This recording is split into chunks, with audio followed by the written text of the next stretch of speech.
حكام هذه الأيام وساسة هذه الأيام يحاولون أن يبطشون بالعباد ويظلمون العباد ويتعرضون إلى حريات الناس التي كفلها لهم الدستور، فضلا عن الدستور الإلهي القرآن والسنة.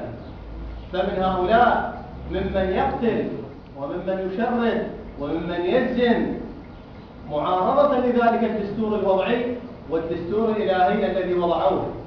بل وصلت الدكتاتورية في العراق إلى أبعد مستوياتها، فمنهم من يهدم المساجد، ومنهم من يضرب المصلين، ومنهم من يعتقل، ومنهم من يمنع تلك المظاهرة أو تلك الوقفة الاحتجاجية لا لشيء سوى أنها تتعارض مع فسادهم ومصلحتهم، ناسين ومتناسين أبسط الأمور في تحقيقها لذلك الشعب الذي اختارهم والذي انتخبهم، بعدما توعدوا لهم بالأحلام الوردية، بعدما توعدوا لهم بأننا سنفعل كذا وسنقول كذا وإلى آخره.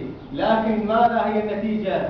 النتيجة لا أمن ولا أمان في العراق، بل فوضى سياسية، فوضى أخلاقية اجتماعية. نعم، لا ننكر أنهم حققوا شيء، وهذا التحقيق أنهم حققوا الفساد الإداري والمالي في العراق. نعم، حققوا القتل في العراق. نعم، حققوا الطائفية في العراق. نعم، حققوا التفرقة والفتنة والإرهاب في داخل المعسكر في العراق. فإننا لم نرى منهم أي شيء، فلا خلاص ولا صلاح للبلاد إلا بالخلاص من هؤلاء وهذه الحكومة الفاسدة.